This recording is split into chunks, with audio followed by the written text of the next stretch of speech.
Louvado seja o nome do Senhor Jesus. Podemos assentar. Louvado seja Deus por mais uma noite. Hoje é a 11ª, né? Está quase no final. Diga, para de mentir, Deus está vendo. Eu sei que a gente vai sentir falta, né? A gente sente, porque a gente gosta de estar junto. É semelhante o sentimento. Quem é que já foi em retiros da nossa igreja? Sabe aquele sentimento que você fica depois, poxa, que saudade, né? De passar todos os dias com os meus irmãos lá, estarem juntos numa casa só. Eu sei que às vezes a gente, né, cansa um pouquinho do outro, né? Mas o Espírito que está em nós nos une. Por isso é prazeroso estar com você, por isso eu amo estar com você e que você possa ter prazer em estar comigo também. Mas o Senhor está aqui conosco nesses 10, 11 dias hoje, né? Completando 11 dias. Por isso é especial, por isso é diferente, por isso é sobrenatural. Porque Deus está no nosso meio. Deus tem ministrado através de homens de Deus, mulheres de Deus, cheios do Espírito Santo.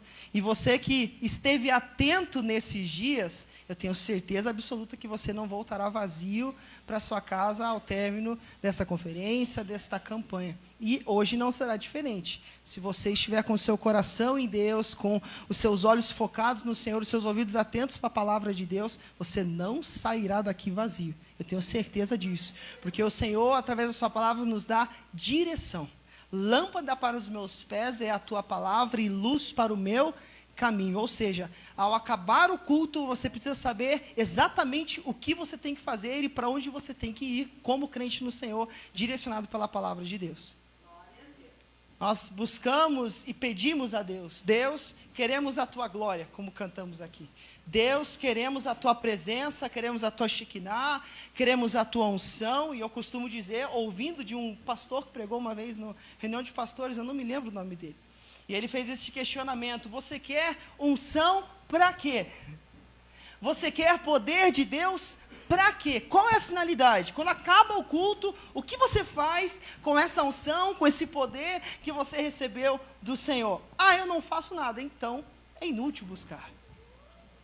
Se aquilo que recebemos do Senhor se resume somente àquilo que experimentamos aqui, nosso evangelho está muito pequeno ainda, porque a missão dada por Cristo em Mateus 28 é todo o mundo. É o mundo inteiro. Sermos cheios do Espírito Santo para que nós possamos ser testemunhas, e ali ele fala do contexto da época, né, tanto em Jerusalém, Judeia, Samaria, até os confins da terra. Ou seja, tem muito chão ainda, tem muito campo, tem muita coisa para fazer ainda, pregando o Evangelho de Cristo Jesus. Ou seja, somente aqui dentro das 4 paredes, se nós nos enchemos, né, pastor Pedro, de poder só aqui, só para este momento, nós falhamos na nossa missão como missionários, como comissionados por Cristo Jesus, porque as pessoas que precisam ouvir e se arrepender estão aqui, mas principalmente estão lá fora. Você já é filho. Você já entendeu que Cristo comprou você na cruz do Calvário?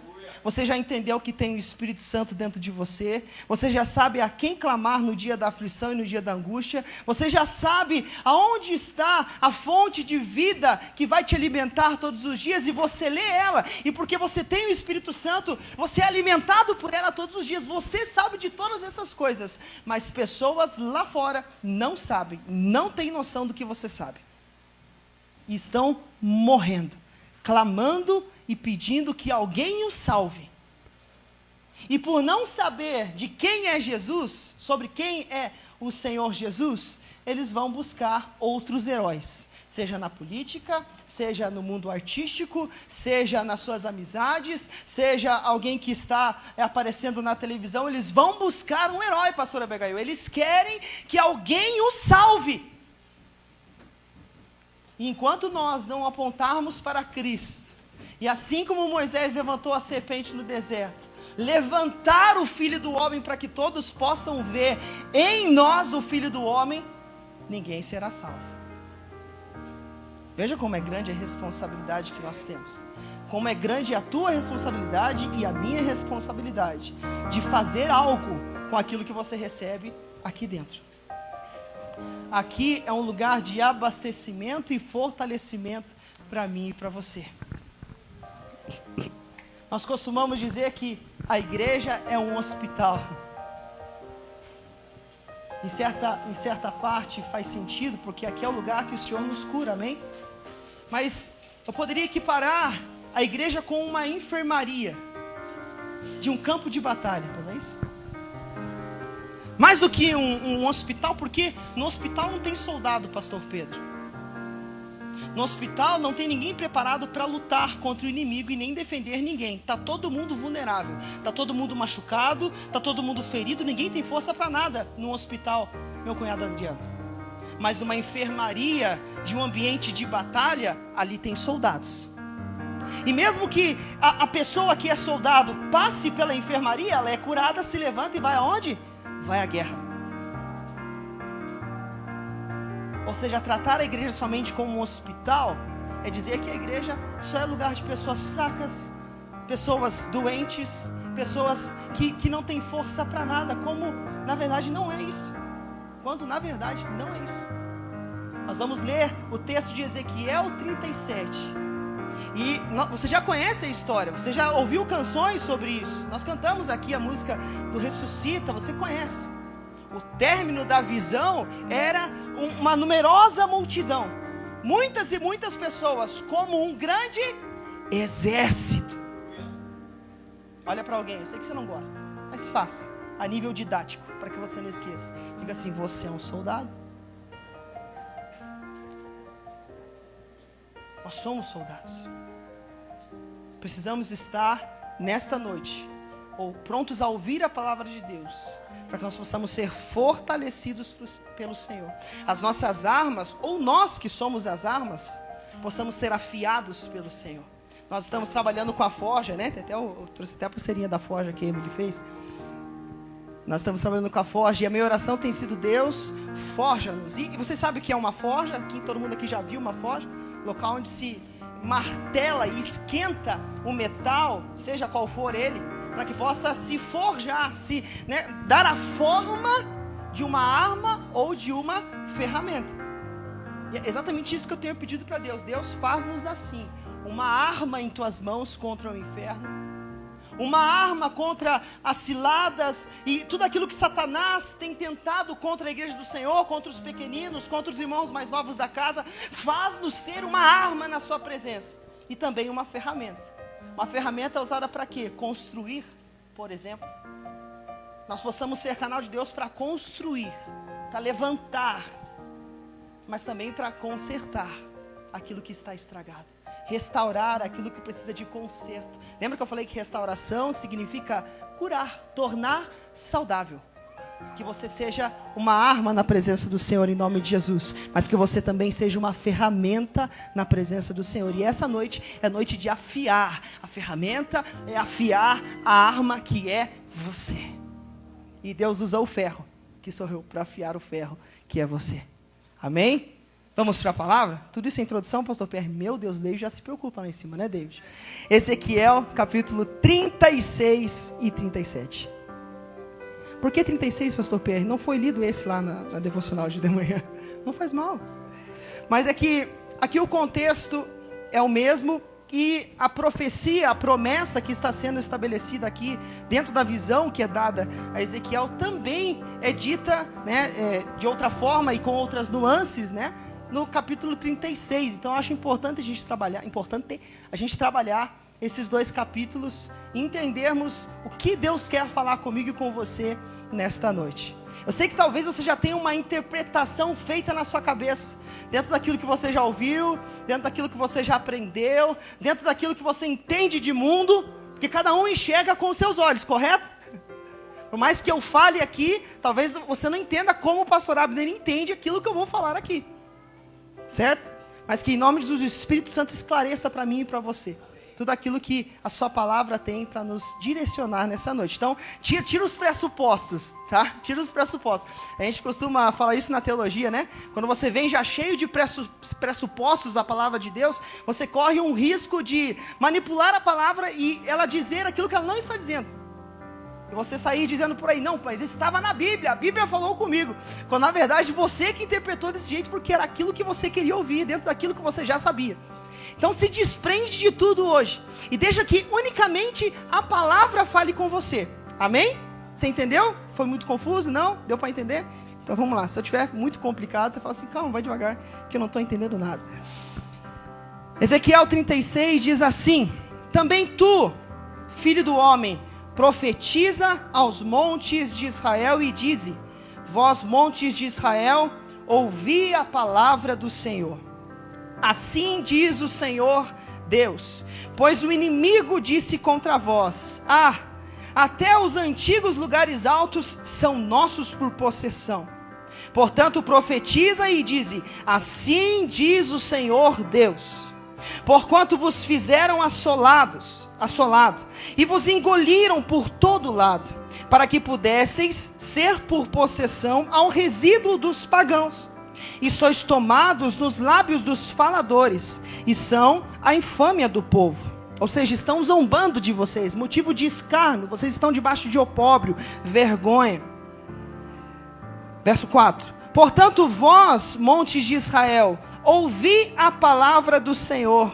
Assim diz o Senhor Deus aos montes e às colinas, aos rios e aos vales, aos desertos desolados e às cidades abandonadas, que se tornarão uma presa e escárnio para o resíduo dos pagãos que estão ao redor. Portanto, assim diz o Senhor Deus: certamente no fogo do meu ciúme eu falei contra os resíduos, o resíduo dos pagãos, e contra todo o Edom, que nomearam a minha terra por sua possessão, com a alegria de todo o seu coração, com mentes despeitadas, para a lançarem fora por uma presa. Profetiza, portanto, sobre a terra de Israel, e dize aos montes e às colinas, aos rios e aos vales: assim diz o Senhor Deus: eis que eu falei no meu ciúme, na minha fúria, porque carregastes a vergonha dos pagãos.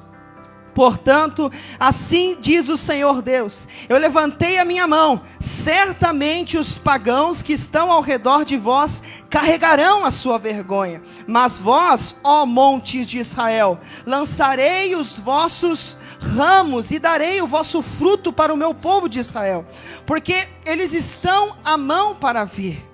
Porque eis que eu sou por vós, e eu me voltarei para vós, e sereis lavrados e semeados, e eu multiplicarei homens sobre vós, e toda a casa de Israel, toda ela, as cidades serão habitadas, e os desertos serão edificados. E eu multiplicarei sobre vós homem e animal, e eles aumentarão e trarão fruto, e eu vos estabelecerei segundo suas antigas propriedades, e farei melhor a vós do que a vossos princípios, e sabereis que eu sou o Senhor. Agora desce lá, vamos descer, para o verso 25. Então eu aspergirei água limpa sobre vós, e ficareis limpos de toda a vossa imundícia. Grave esse versículo porque ele vai ser importante, eu vou ler de novo. Então eu aspergirei água limpa sobre vós, e ficareis limpos de toda a vossa imundícia, e de todos os vossos ídolos vos purificarei. Um novo coração também vos darei, e um novo espírito eu colocarei dentro de vós, e eu tirarei o coração de pedra da vossa carne, e vos darei um coração de carne, e eu colocarei o meu espírito dentro de vós, diga glória a Deus, e vos farei andar nos meus estatutos, e guardareis os meus juízos, e os fareis. Agora vamos para o capítulo 37, verso 1. A mão do Senhor estava sobre mim, e me carregou para fora, no espírito do Senhor, e me pôs no meio de um vale que estava cheio de ossos, e me fez passar ao redor deles, e eis que eram muitos no vale aberto, e eis que eles estavam muito secos, e ele me disse: filho do homem, podem estes ossos viver? E eu respondi: ó Senhor Deus, tu sabes. Novamente ele me disse: profetiza sobre estes ossos, e dize-lhes: ó vós, ossos secos, ouvi a palavra do Senhor. Diga: ouvi a palavra do Senhor. Assim diz o Senhor Deus a estes ossos: eis que eu farei com que o fôlego entre em vós e vivereis. E eu colocarei tendões sobre vós, e farei crescer carne sobre vós, e vos cobrirei com pele, porei fôlego em vós e vivereis, e sabereis que eu sou o Senhor. Então profetizei como havia ordenado. E enquanto eu profetizava, houve um ruído. Eis que uma agitação, e os ossos se juntaram, cada osso ao seu osso. E quando eu contemplei, eis que os tendões e a carne vieram sobre eles, e pele os cobriu por cima, mas não havia fôlego neles. Então ele me disse: profetiza ao vento, profetiza, filho do homem, e dize ao vento: assim diz o Senhor Deus, vem dos 4 ventos, ó fôlego, e respira sobre estes mortos, para que eles possam viver. E então eu profetizei como ele me havia ordenado, e o fôlego veio para dentro deles, e eles viveram, e se levantaram sobre os seus pés, um exército extremamente grande. Então ele me disse: filho do homem, estes ossos são toda a casa de Israel. Eis que eles dizem: nossos ossos se secaram e a nossa esperança está perdida. Nós estamos cortados fora por nossas partes. Portanto, profetize e dize-lhes: assim diz o Senhor Deus. Eis, ó meu povo, que eu abrirei os vossos túmulos, e vos farei sair dos vossos túmulos, e vos trarei a terra de Israel. E sabereis que eu sou o Senhor, quando eu tiver aberto os vossos túmulos. Ó povo meu, eu vos trarei de vossas sepulturas, e porei meu espírito em vós, e vivereis, e eu vos colocarei na vossa própria terra. Então sabereis que eu, o Senhor, disse isto e o cumpri, diz o Senhor. Que texto poderoso, que texto maravilhoso. Eu fiz questão de ler a explicação do próprio Deus sobre o que significa esta visão do profeta. Por que eu fiz questão de ler isso? Como eu disse, por vezes nós temos alguma interpretação já pronta. Eu estava meditando nessa tarde em casa, e esse texto, estudando sobre interpretações possíveis, ele é alvo de inúmeras interpretações. Cada um lê ao seu gosto, aparentemente. Desde as mais sensatas até as mais distantes do seu sentido original. Alguém com a visão, por exemplo, neopentecostal, oriundo da teologia da prosperidade, voltado para um determinismo, onde eu digo: Deus faça e Deus tem que fazer porque Ele me obedece. Alguém com essa visão diria que esta palavra está se referindo às bênçãos de Deus sobre os crentes, principalmente, inclusive, as materiais, ou seja, um carro, uma casa, um emprego, uma promoção no meu trabalho, aquilo que eu quero da parte de Deus, que Ele faça. Então eu determino e digo assim, profetizando: Senhor, faça que eu tenha um carro. E Deus então, como um bom servo de nós seres humanos, tem que nos atender e dar o carro que eu quero. Por quê? Porque eu determinei, Mateus, eu falei com muita fé, eu criei na própria fé, por isso Deus não tem como negociar, Ele tem que me atender. E talvez você diga assim: meu Deus, que coisa absurda, alguém pensa assim? Sim. Muitas e muitas pessoas pensam dessa forma, oriundo dessa teologia da prosperidade, bem semelhante à teologia de Jó sobre aquele que é próspero, é aquele que é abençoado por Deus, aquele que padece lutas, aquele que não é próspero, aquele que sofre, aquele que tem os males da vida por sobre si, é porque está sofrendo o juízo de Deus e pecou, deve se arrepender. Essa é a visão de Jó. Todo mundo está lendo Jó? Quem não entendeu, como diz o David, vai pegar meu comentário lá para você entender. Meritocracia. Exatamente, através do seu mérito, você alcança as bênçãos do Senhor, o que em nada tem a ver com aquilo que a palavra está dizendo nesse texto. Mas sim, existe essa interpretação, misturado com um pensamento positivo, do tipo, eu acredito, por isso eu alcanço, e ainda com uma pitada de mantra. Repita várias vezes para que isso aconteça na sua vida. E todos os dias de manhã você vai repetindo a mesma frase como um mantra, para que Deus te responda e aceite a sua oração. Sabe como se chama isso na teologia? Sabe? Alguém sabe? se chama sincretismo religioso.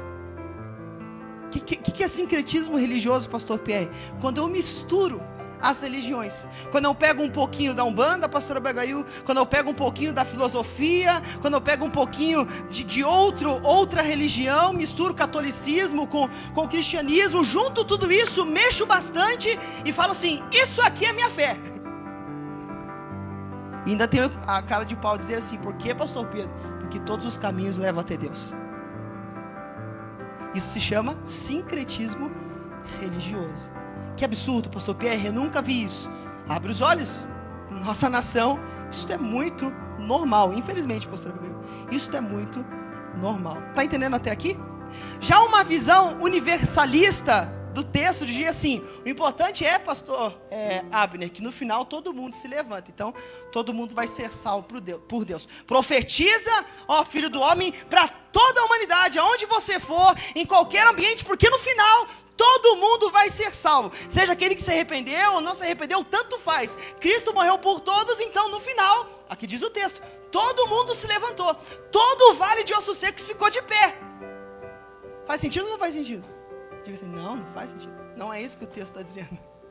Mas muitas pessoas interpretam dessa forma. Isso é a teologia da hipergraça de Deus. Onde o amor sobressai tudo, inclusive os princípios que o próprio Deus estabeleceu. Deus talvez tenha alguma falha, de caráter, segundo essa teologia, que ele estabelece princípios, mas ele mesmo quebra os seus princípios. Diferente do que a própria palavra diz, que ele não vai contra a sua palavra. Como aquele que acredita que Deus é fiel a ele, E fala assim, não, porque olha o amor de Deus, pastor Abner, ele é tão grande por mim, que mesmo que eu peque, pastor Pedro, ele continua sendo fiel a mim, tá tudo certo. Esse não é o Deus da palavra de Deus. Deus é fiel ao quê? Foi dito aqui até pelo presbítero Michael. Deus é fiel à sua palavra. Ou seja, ele diz a sua palavra, obedeça esse princípio e você terá a minha bênção. Amém? Mas no mesmo texto ele diz assim, desobedeça esse princípio e você terá a minha maldição. Ele é tão fiel, que se você desobedecer, ele vai continuar sendo fiel àquilo que ele disse e a maldição vai estar sobre você. Está entendendo? Por que eu estou explicando tudo isso, pastor Abner? Eu vou ficar falando igual o João agora, pastor Abner, pastor Pedro, pastor Abigail. Para que a gente não se confunda e achar que Deus, ele quebra processos, que Deus, ele quebra princípios, que Deus quebra aquilo que ele mesmo estabeleceu.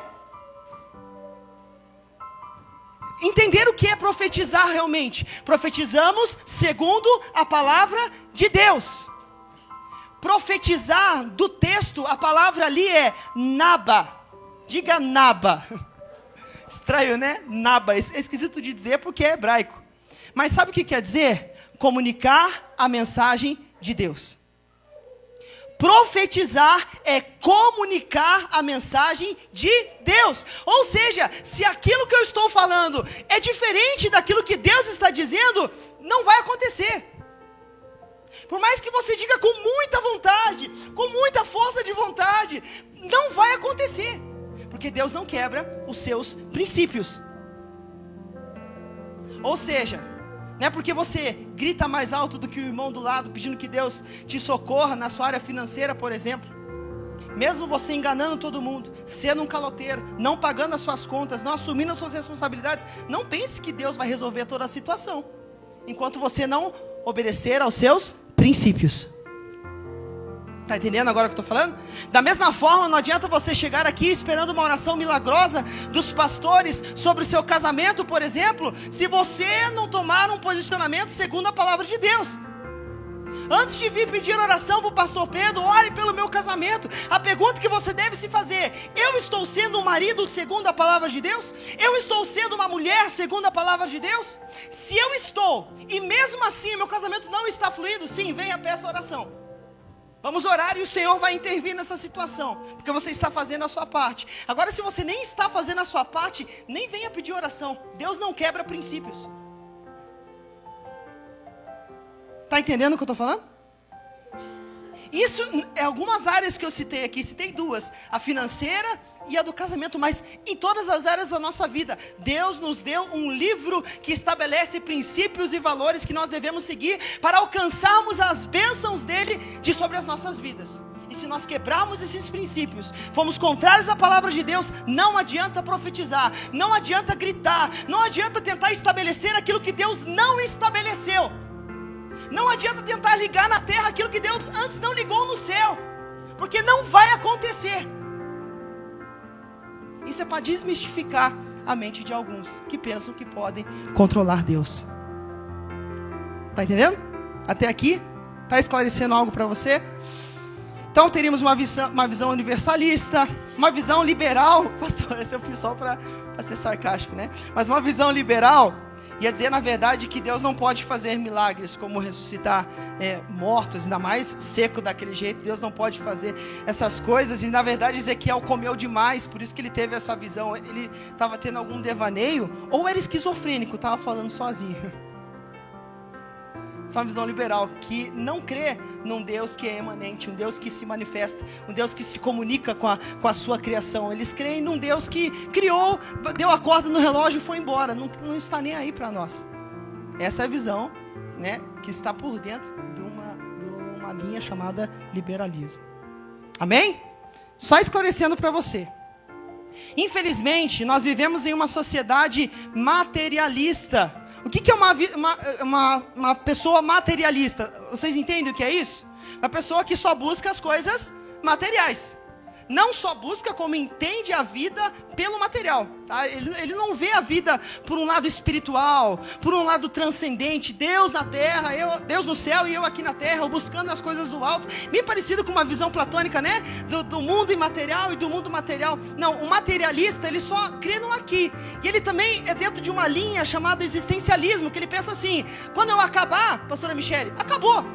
Quando eu morrer, acabou. A questão é viver o hoje, o agora e o aqui. Porque depois da morte não tem nada.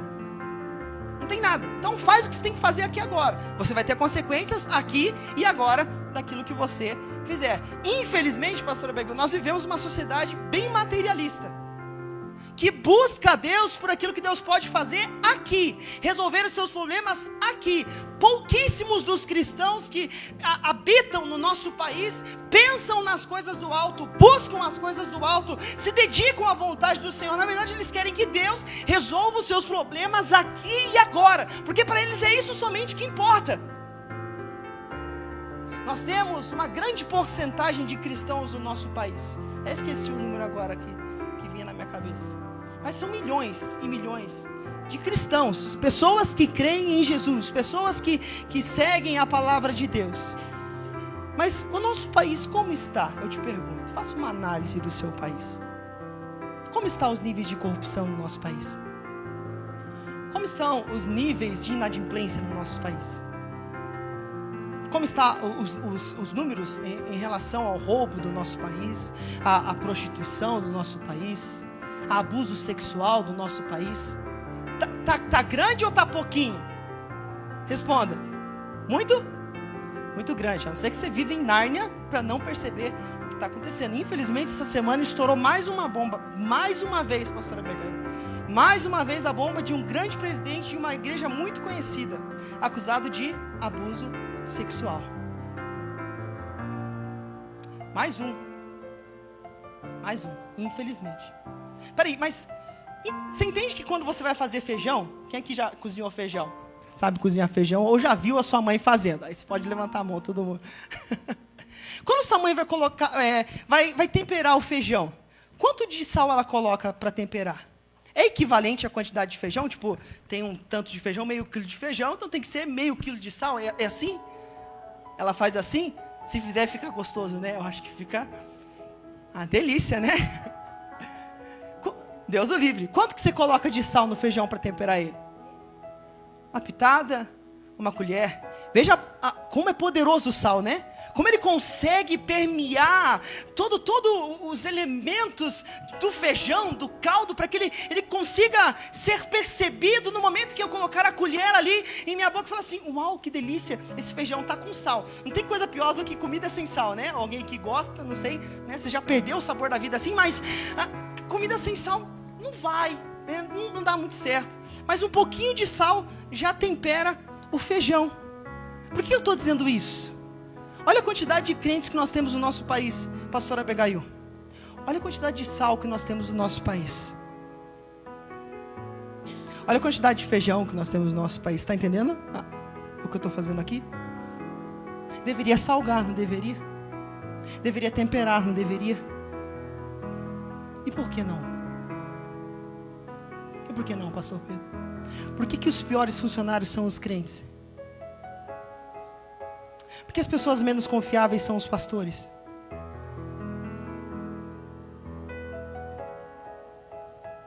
Porque os crentes são os mais fofoqueiros. Responda para mim. Não dá para responder porque a gente fica constrangido, né? Tá falando de mim. Vou responder o quê? Contra fato, né? Não há argumentos. Infelizmente. Tem empresas que perguntam sua religião, porque se eles souberem que você é crente, eles falam assim, nem vou contratar. Crente só chega atrasado. Crente só trabalha com má vontade. Crente é ruim de trabalhar, o bicho ruim é crente. Isso é para a gente ficar com vergonha na nossa nação. Porque nós estamos aqui para fazer a diferença. Somos sal e luz deste mundo. E se ainda não estamos iluminando este mundo, se ainda não estamos talgando este mundo, queridos, tem coisa para ajustar em nós, tem coisa para mudar em nós, para que nós possamos então começar a fazer aquilo que nós fomos chamados para fazer, dando resultado, sendo um servo fiel, sendo um servo bom, sendo um servo que Deus olha do céu e fala assim, ó, servo bom e fiel, tudo aquilo que eu tenho mandado você fazer, você vai lá e faz. A realidade à sua volta é transformada por sua causa.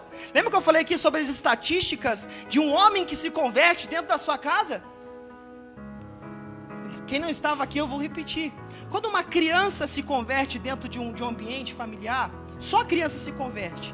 A chance da família se converter por causa daquela criança é de 7 a 9%.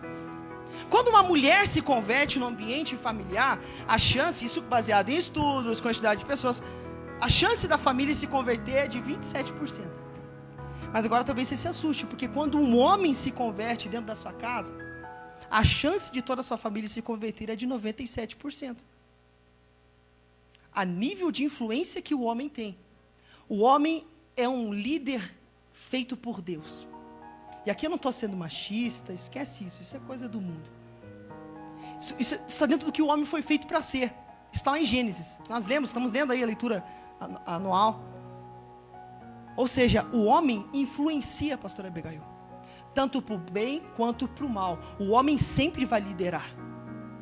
Está dentro de você. E não é forja aqui agora, né? Mas pega um pouco no pé dos homens. Deus te criou para influenciar. Deus te criou para estar à frente e pessoas irem atrás de você. O nosso país está o que está, inclusive por conta da falta de homens posicionados em Deus. E homens que influenciam as pessoas para o que é mal, para aquilo que afasta Deus, que detém a justiça pela injustiça, como foi citado aqui na primeira ministração, ou antes da campanha que eu ministrei aqui. Homens que detêm a justiça, pastora Abigail. Homens que colocam a justiça de Deus dentro de uma caixa e escondem a justiça de Deus, e aquilo que eles manifestam ao mundo é a injustiça. Eles escolhem fazer isso, pastor Pedro. Isso que é o mais triste. Eles escolhem fazer isso. As nossas escolhas. Todos os dias nós temos escolhas a fazer. E essas escolhas têm consequências que alcançam vidas, seja para bem, seja para o mal. Você está entendendo tudo aquilo que eu estou falando? Eu vou perguntando para ver se você está caminhando comigo dentro daquilo que eu estou trazendo. Então nós temos essa visão de mundo materialista, uma visão existencialista, uma visão que pensa no aqui e no agora. Por isso que as pessoas, ao lerem um texto, não só esse, mas outros textos do Antigo Testamento, como textos que falam, por exemplo, que Deus nos chamou para ser cabeça e não cauda, textos que falam sobre Deus nos chamar para vencer, Deus nos honrar, Deus nos colocar no meio de príncipes, Deus nos colocar na mesa de príncipes. Quando nós vivemos numa sociedade assim, os óculos que nós vamos ler a palavra de Deus são esses. Pastora Margarida. E o que a gente vai enxergar na Bíblia é exatamente isso que os nossos óculos estão dizendo que está lá. Mas não é isso que está lá. Por isso que, para que a gente possa entender esse texto, nós vamos ver o que realmente ele quer dizer, baseado no que ele está dizendo para nós. Amém? Para entendermos esse texto com maior profundidade, precisamos saber o contexto histórico em que a nação de Israel se encontrara, tá?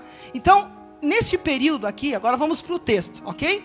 Ezequiel 36 e 37. Era o período do exílio babilônico, ok? A nação de Israel foi levada cativa para a Babilônia. Não porque Deus era fraco, ou como a visão da época, né? Deus perdeu para os outros deuses, não. Deus determinou que seria assim. Nós vamos ver profecias acerca desse cativeiro, como Isaías 39, por exemplo, quando o profeta fala que eles seriam levados cativos para a Babilônia. Deus já havia determinado que seria assim, porque o povo havia pecado contra Deus. Desde lá, quando Josué é usado por Deus para derrubar as muralhas de Jericó, e eles entrarem na terra prometida, um pouco antes ainda, Deus tinha falado com Moisés o que eles deveriam fazer para que eles fossem abençoados, para que Deus sempre estivesse com eles, para que tudo fosse bem naquela terra maravilhosa que Deus estava dando para eles. Deus disse para Moisés, inclusive, para Josué, inclusive isto: se você seguir as palavras deste livro, se você guardar as palavras deste livro, eu serei com você como eu fui com meu servo Moisés. Nós ouvimos aqui. E Josué não foi diferente. Antes de morrer ele falou assim, ó: se vocês ouvirem a Deus, se vocês honrarem ao Senhor, os princípios estabelecidos por Deus, o Senhor vai estar com vocês.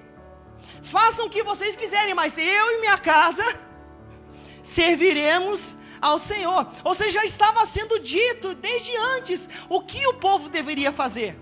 Mas o que nós vemos na história é que o povo se desviou dos caminhos do Senhor. Desde o período de Josué, depois que ele morre, até então posteriormente, o período dos juízes, que é o que vem depois, onde cada um fazia o que achava que era certo, e era destruição atrás de destruição, até que Deus levanta um rei. Primeiro tem Saul, depois tem Davi, depois tem Salomão, depois de Salomão tem os filhos de Salomão, mas então temos Jeroboão, que não era filho de Salomão, né? Jeroboão era? E Roboão era filho de Salomão. E Jeroboão, que era um general do seu exército. O reino é dividido. A espada vem para a casa de Davi por conta do seu pecado, lembra disso? Quando Davi peca com Batseba, quando Davi desonra a Deus, e ainda é culpado pela morte de um homem, Deus estabelece um juízo sobre a casa de Davi, fala assim: a espada nunca mais vai se apartar da sua casa, e aquilo que você fez escondido, eu vou fazer para todo mundo ver.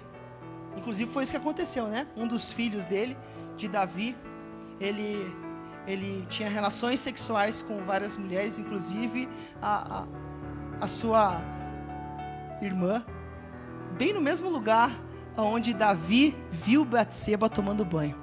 Aquilo que ele fez escondido, Deus colocou à mostra para a sua vergonha.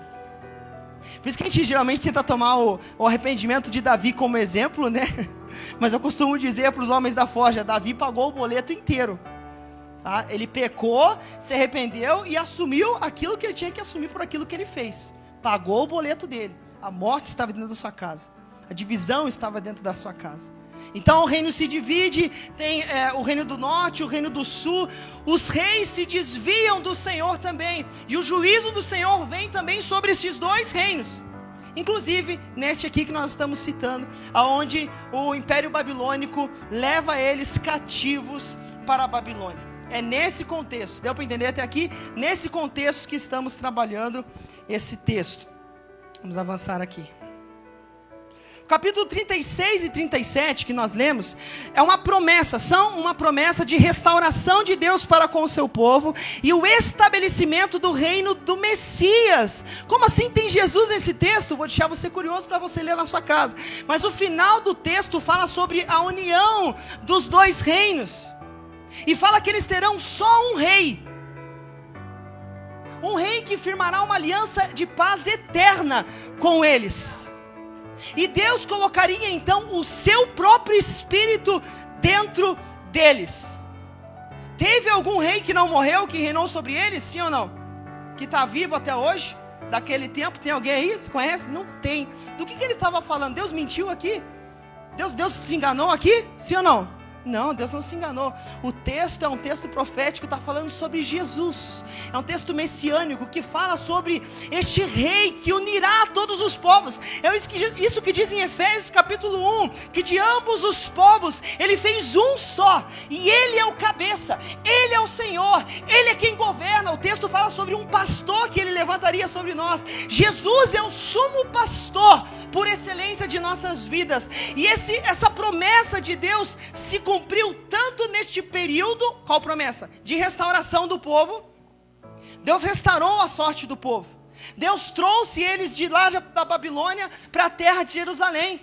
Nós conhecemos a história de Neemias, amém? A história de Esdras, onde, Zorobabel também, né? Onde eles trouxeram o povo de novo para a terra. Esdras restitui e restabelece então o culto e a adoração ao Senhor, o templo do Senhor e a busca por Deus. Neemias reconstrói os muros da cidade, estabelece de novo honra para aquela cidade e dignidade. Não era mais uma cidade desprotegida, era uma cidade que tinha proteção, mas principalmente a glória da segunda casa sendo maior do que a primeira e o templo erguido no meio da cidade, mostrando então que Deus novamente estava no meio do povo. Deus cumpre as suas promessas. Olha para alguém e fala: Deus cumpre as suas promessas, pastor Abigail. Se Deus falou, Ele vai fazer. E Ele cumpriu essa promessa para o período imediato aqui, mas também a promessa que Ele fez posterior, a promessa que viria depois, a promessa de Atos 2, que aconteceu aproximadamente 600 anos, pastor Abner, depois dessa profecia. O ano aqui é 597, 580 e poucos, alguma coisa assim. E Atos 2, ali no começo, primeiro século depois de Cristo, 600 anos depois, pastor Abigail, a promessa que o Senhor fez de colocar o Espírito dele dentro do ser humano, não habitando mais em templos feitos por mãos de homens, mas habitando em mim e em você. Essa promessa se cumpriu. É uma realidade em nossas vidas, é uma realidade naquilo que nós podemos experimentar em Deus, Adriano. E a promessa que o Senhor fez aqui de restaurar a sorte do povo, tendo frutos, tendo colheita, tendo homens se multiplicando, tendo animais se multiplicando, trazendo de novo honra e grandeza, pastor Pedro. A cidade está falando agora da nossa riqueza. Nós, como igreja do Senhor, o Senhor tem alimento para você, o Senhor tem comida para você, o Senhor tem provisão para você, o Senhor tem o melhor para você. Como diria o apóstolo Paulo, Ele já vos abençoou com todas as bênçãos das regiões celestiais em Cristo Jesus. Você é abençoado por Deus. Você entende isso? Essa promessa traz consigo todas estas coisas, a bênção de Deus por sobre as nossas vidas. É disso que o texto está falando. Nós, queridos, éramos exatamente como esse povo no exílio. Nós éramos exatamente como o povo 400 anos escravo no Egito. Nós cantamos aqui, Moisés. Estávamos nessa mesma situação de escravidão. Aqui no texto de Ezequiel, lá no começo do texto, depois eu posso passar para você o meu esboço, onde vai falar das denúncias de Deus por sobre o povo. E você vai encontrar de tudo. Desde falsos profetas, alguma semelhança com o tempo de hoje? Acho que não, né? Não tem nenhum falso profeta hoje, só tem profeta de Deus na nossa nação. Mas falsos profetas, naquele tempo, Enquanto os profetas do Senhor estavam profetizando, ó, acerta as coisas aí. Se endireita a tua casa, arruma as tuas coisas aí, porque o juízo de Deus vai vir sobre nós. Seremos cativos, Deus está vindo. Se atentem. No mesmo tempo tinha outros profetas falsos que falavam assim: não, porque eu sonhei, não, porque eu tive uma visão e Deus me mostrou. Tempo de paz sobrevirá sobre nós, tempos abundantes sobrevirão sobre nós. Deus não está zangado conosco, Deus está muito bem conosco. Continuemos a fazer tudo aquilo que estamos fazendo, porque Deus irá nos abençoar. Vários profetas estavam se levantando assim naquele tempo, e Deus estabelece juízo sobre esses profetas. Todos eles caíram, todos eles tombaram segundo a vontade do Senhor. Por isso, muito cuidado na hora de profetizar, queridos. Muito cuidado antes de dizer assim, ó, Deus disse assim. Cuidado. Seja cauteloso. Seja cauteloso. Seja criterioso no sentido de, está de acordo com a palavra isso que Deus está dizendo? Eu até comentei com meu pai no começo do culto, ele falou que ele sempre profetizou sobre os seus filhos. Vocês lembram da mensagem do pastor Pedro? Que ele falou sobre a sua família. E a profecia que ele estava fazendo, profetizando sobre os filhos, não era coisa da cabeça dele. Não era coisa, vozes da minha cabeça. Não, não. É aquilo que a palavra estabelece. Por isso se cumpre. Por isso acontece. Por isso se materializa, pastora Begão. Porque aquilo que ele estava fazendo era aquilo que Deus mandou ele fazer. Sendo um profeta. Levando e comunicando a mensagem de Deus. Então, queridos, é preciso mergulhar e ter relacionamento com Deus, mergulhar na palavra e ter relacionamento com Deus, para que nós possamos profetizar. Deus, em todos esses dias dessa conferência, está nos dizendo para profetizar. Ele está nos dando direção aonde temos que profetizar, aonde que temos que manifestar e materializar aquilo que Ele já disse para nós. Portanto, vamos com coragem e ousadia, sem medo. É Deus que está falando. Amém? Você está entendendo? Vamos em frente. Outro pecado que o profeta denuncia, que Deus denuncia através do profeta, é idolatria, queridos. Como era grande a idolatria naquele tempo, só naquele tempo. Hoje não tem, ninguém mais idolatra alguma coisa, isso é coisa do passado, ou não. Sarcasmo, esse é sarcasmo, tá? Só para quem não sabe o que é sarcasmo, acho que o pastor está falando, né? Sim, queridos, a idolatria está aí, nos dias atuais. Não que você tenha algum objeto, né, alguma coisa na sua casa que você pega e se dobra para ele todos os dias. Não, não, não. Isso aí já está ultrapassado. A idolatria se atualizou também. A gente adora o prazer, por exemplo. O prazer é adorado por nós. E nós fazemos de tudo para ter prazer, inclusive ferir princípios, inclusive pecar. Isso é um dos pecados da atualidade, sim, você entende? A busca pelo prazer, sendo o Deus das pessoas atual o seu próprio umbigo. Não dá para ficar disputando no trono do seu coração você e Deus. Não dá para ficar disputando no trono do seu coração Deus e o dinheiro. Não dá para ficar disputando no trono do seu coração Deus e a sua família. Não tem nada que possa disputar com Deus no seu coração como em primeiro lugar. Você entende isso? Eu sei que você entende isso porque você sempre ouve a respeito disso, mas agora no momento da palavra, no momento de você fazer uma autoanálise e pensar: será que realmente eu estou colocando Deus em primeiro lugar? Será que realmente eu estou honrando a palavra do Senhor, buscando a Ele? Será que Ele é o meu maior amor? Ou será que a denúncia do profeta cabe a nós de sermos uma esposa infiel? A denúncia do profeta era que a nação de Israel era uma esposa adúltera, que ao mesmo tempo que tinha amores por Deus, se deitava com outros homens. E aí? Você é uma esposa, entenda que eu estou falando você no sentido de igreja, tá? Homem, você não é esposa, fique tranquilo. Mas nós, como igreja do Senhor, somos esposa, noiva do Senhor. Será que estamos traindo o nosso noivo? Será que estamos adulterando com outros amores por aí? É uma pergunta que você deve fazer a você mesmo. É uma análise. Eu sei que essa não é uma mensagem que todo mundo fica gritando e feliz. Nossa, que mensagem maravilhosa, mas é para você pensar. Diz que mensagem boa, pastor Abner, é aquela que você sai querendo bater no pregador e falando assim: eu nunca mais volto nessa igreja. Essa mensagem foi boa, essa daí realmente incomodou alguém. Deixa a palavra incomodar você, deixa a palavra trabalhar dentro do seu coração, deixa a palavra limpar você, os seus olhos. Talvez seus olhos estejam sujos e você não consegue enxergar, e a palavra está limpando os seus olhos para que você possa ver. Amém? Então são várias denúncias de Deus acerca do povo aqui neste texto, mas mesmo em meio às denúncias, Deus vem e estabelece promessas. Deus estabelece um tempo de renovo para a nação, um tempo onde Ele mudaria todas as coisas. É sobre isso que esse texto está falando.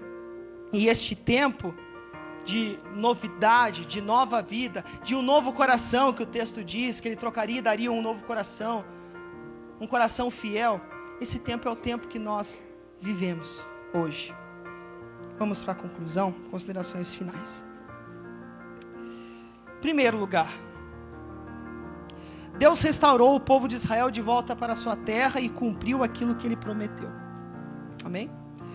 Em Atos 2, o Espírito do Senhor foi enviado à terra e agora habita dentro de todos aqueles que receberam a Cristo como Senhor e Salvador. Jesus, o Messias prometido, veio ao mundo e estabeleceu o reino de Deus entre os homens. Ele é o Rei dos reis e Senhor dos senhores. Ele é o nosso sumo pastor. E por fim, Deus está nos chamando para profetizar, comunicar a sua mensagem. E a mensagem é... Qual a mensagem? Perguntei para alguém, qual é a mensagem? Vamos dizer juntos: assim como Moisés levantou a serpente no deserto, diga: assim importa que o Filho do Homem seja levantado, para que todo aquele que nele crê não pereça, mas tenha a vida eterna. Porque Deus amou o mundo de tal maneira que deu o seu Filho unigênito, para que todo aquele que nele crê não pereça, mas tenha a vida eterna. E o final do texto, que geralmente a gente não cita, então você não vai saber decor. Portanto, Deus enviou o seu Filho ao mundo, não para que o mundo fosse condenado por ele, mas para que o mundo fosse salvo por meio dele. Quem nele crê não é condenado. Talvez a pessoa só queira ler essa parte e falar assim: ó, Deus, ele não veio para me condenar, mas o texto tem mais coisa, tá? Quem nele crê não é condenado, mas quem não crê já está condenado, porque não acreditou no nome do Filho de Deus. Esta é a mensagem principal que nós temos que profetizar. Essa é a principal mensagem que Deus quer comunicar à nossa nação. E se nós nos levantarmos como profetas do Senhor, fique de pé aí no seu lugar. Se nós nos levantarmos como profetas do Senhor na nossa nação, nós realmente veremos coisas extraordinárias acontecerem em nossa nação, em nosso bairro. Talvez não precise ir muito longe, não precise ir lá para Brasília profetizar na frente do Palácio do Planalto, não. Aqui no seu bairro tem problemas, tem demandas, tem coisas que precisam ser respondidas por você como igreja do Senhor. Se nos posicionarmos e pregarmos o Evangelho, pessoas serão salvas, pessoas serão transformadas, pessoas estarão aqui dentro dessa igreja com seu coração transformados pelo Senhor e pela sua palavra. Para isso precisamos estar posicionados. Por quê? Como, pois, invocarão aquele em quem não creram? Como crerão naquele em quem não ouviram? E como ouvirão se não há quem pregue? Romanos capítulo 10, verso 14 a 16. E o fim do meu esboço. Eu consegui pela primeira vez ir até o final do esboço. Coisa extraordinária isso. Nunca consigo. Sempre paro na introdução. Deus opera no sobrenatural, mas espera que nós façamos a nossa parte. Lembra daquilo que eu falei sobre princípios, que Deus não quebra princípios? Então, Ele opera no sobrenatural a partir do momento que você cumpre conforme a sua palavra e não quebra os seus princípios. Pregar o Evangelho é mais do que falar sobre Deus. É preciso ser um reflexo de seu caráter. Eu e você somos espelhos, entenda isso. E o espelho, quando você se coloca na frente do espelho, a imagem que você está vendo pode fazer alguma coisa diferente do que você está fazendo? Só se o espelho estiver assombrado e for o espelho do Conde de Fadas, né? Existe alguém mais belo do que eu? Só se for esse, porque o espelho natural, você olha e tudo que você faz, a imagem que está sendo refletida faz igual. Ela replica aquilo que está na sua frente. É assim que nós temos que ser com Cristo. a imagem do Senhor. Tudo aquilo que Cristo faz, todos os movimentos, pastor Abner, que Cristo tem, nós devemos fazer juntamente com Ele, andando em uníssono com o Senhor. Então é preciso ser um reflexo de seu caráter e assim apontar para Ele com sua vida. Desta forma alcançaremos aqueles que amamos para o Senhor. As trevas serão devastadas, terão vida novamente. E o vale de ossos secos se tornará em um numeroso povo. A palavra já foi dada, agora vá e profetize. Amém? Vamos fazer o nosso corredor.